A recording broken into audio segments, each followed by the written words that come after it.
Well, studies indicate that millennials are the most highly educated, tech-savvy, and entrepreneurial generation to date. Wow.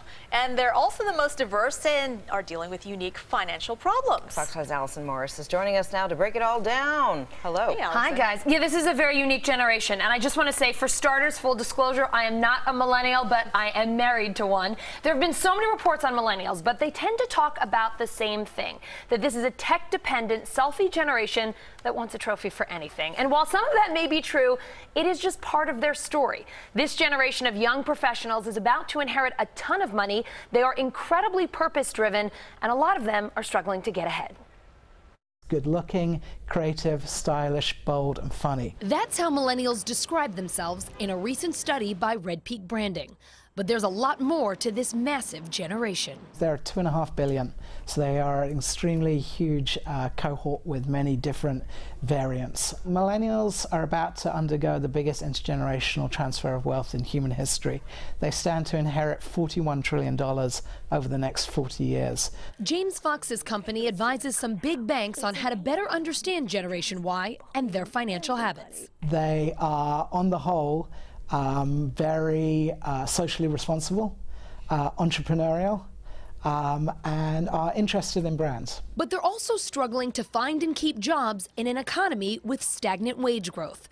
Cole Stangler covers the labor market for the International Business Times and says it's harder than ever to get ahead. Overall, work is becoming a lot less stable than it used to be, and I think that's the biggest challenge, trying to figure out a way to make a living in this economy that just doesn't offer a lot of strength and a lot of stability. They're trying to pay off their student debt. They're trying to find a job that's going to be able to pay the bills, and so it's really challenging. And that's putting millennials way behind. Sociologists say you have to do 5 things to be defined as an adult.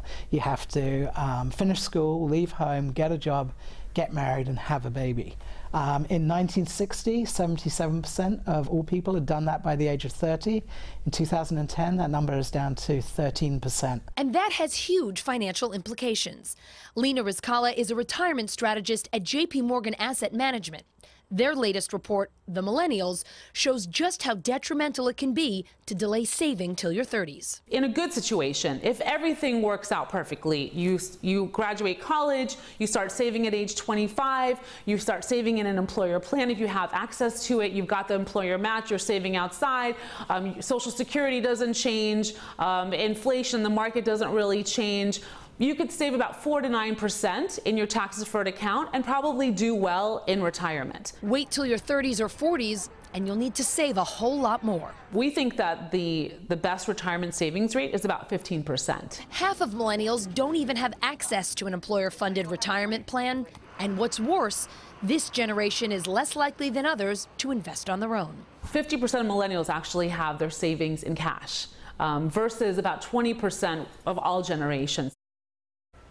All right, so we know millennials aren't saving, but why aren't they? They're very risk averse, and one of the big reasons, they lived through the financial crisis and they are very skeptical of financial institutions, but that lack of saving and investing could mean they will have to work well into their 70s, health willing, to support themselves in retirement. Really not a pretty picture. It's hard out there. All bad news. I know. It's tough. Wow. It's unfortunate. Hopefully it'll change. Thank you.